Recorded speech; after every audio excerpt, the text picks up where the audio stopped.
advisory. Kristen here to tell us all about it. These are some strong winds, and they're not coming. Usually in the fall, we say, hey, we got a storm coming. Right. This is east winds. This is an east wind event, and the strongest east wind event that we've seen all summer. So that's what it's lining up to be like for us tomorrow. So get ready for it. Advisory has been issued. You can see the area highlighted there in that kind of tannish color. So that goes for the whole metro area just about. And so we're going to see those winds starting to develop tonight, but by tomorrow morning, this advisory kicks in at 7 a.m. The winds really start to progress and ramp up through the morning hours, starting to peak right around the lunch hour and continuing to climb from there. So what we're going to be looking at in this area highlighted, 15 to 30 mile an hour winds sustained, gusting to 45 miles an hour. So these winds are just going to be really picking up for us. It's going to be a very dry wind, a warming wind too, which means fire danger is going to be really high for us too. We've been dealing with this fire danger too for a lot of the summer. We are in the drier time of the year, but it has been a particularly dry summer. So this fire danger means that it's going to be exceptionally high for us with those winds whipping like that. You're going to have strong winds in the coast range, those gusting up near 40 miles an hour. West slopes of the Cascades, very gusty winds. So if a fire gets started, you're going to have very low humidity values. It is going to be able to blow up very quickly. So very important that you exercise caution and check too before you go camping. If you're going to want to take advantage of the really nice weather maybe and head camping as far as the warm temperatures and the sunshine goes, well, a lot of areas may be under fire bans because of this scenario. So you definitely want to check on that before you head out. Out there right now, though, it's not bad. This evening is going to be really nice for us. 77 degrees. Winds coming in from the northwest at 7, so the winds haven't switched direction yet.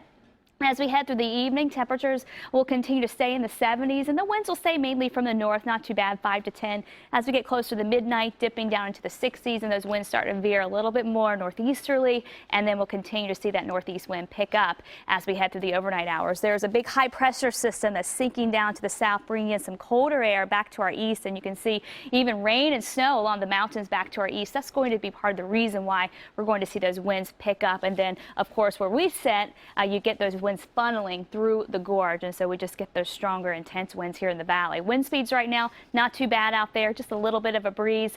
We have onshore flow still for the coastal areas, but that's going to change, and that's going to help heat things up along the beaches too for the next few days. So here's how it pans out for tomorrow. Your hourly planner, 7 a.m. we wake up, mid-50s, sunshine. Winds out of the east at about 10 to 15, so just a little bit of a breeze. Once we hit about 9 a.m., that's when you're really going to see those winds start to ramp up. By noon, mid-60s, east winds 15 to 20, gusting to 25 miles an hour. By 3 o'clock, 20-mile-an-hour sustained winds gusting between 40 and 45 miles an hour, and we'll continue to see those winds climb from there. So the cool onshore flow that we have had for the past couple of days, say goodbye to that. The east winds move in. They start to kick in overnight tonight and tomorrow. It's going to bring us the heat, the fire danger, and again, these winds are just going to be on the strong side, so we'll have to watch out for maybe the potential for some trees to fall too. Temperature-wise, we'll warm it up even more tomorrow. We're in the mid to upper 70s here. East of the Cascades will actually cool things off. Low 70s today. You may only make it into the upper 60s in many areas tomorrow. For the coast, though, warming things up nicely. Mid to upper 70s for you. Heading inland, temperatures in the low 80s. Watching for those winds in the valley. 35-mile-an-hour wind gusts. Central and eastern Oregon.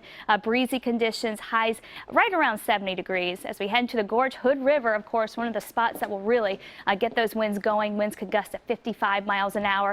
Gusty along the west slopes of the Cascades, perhaps up near 40, 45 miles an hour there. West side, 40-mile-an-hour winds unless you're in the west hills. Those will see stronger winds just because of the elevation. East side, strong winds to 45. Up north to Vancouver, Battleground, we'll see gusty winds as well. And then a still breezy day for Friday, but not as windy. And then this weekend arrives, and we're just talking about the heat then. Highs right around 90 degrees, a late heat wave for us in September. Wow, what an eventful weather week, though, truly. It is going to be kind of crazy tomorrow. So I have to watch for the occasional trees. They still have a lot of leaves on them. It's not really wet, but you know, it's going to be heavy with some of the leaves on them still. So there could be a few power outages maybe. We'll have to watch out for. Okay. Good to know. Thank you, Kristen. Next, an update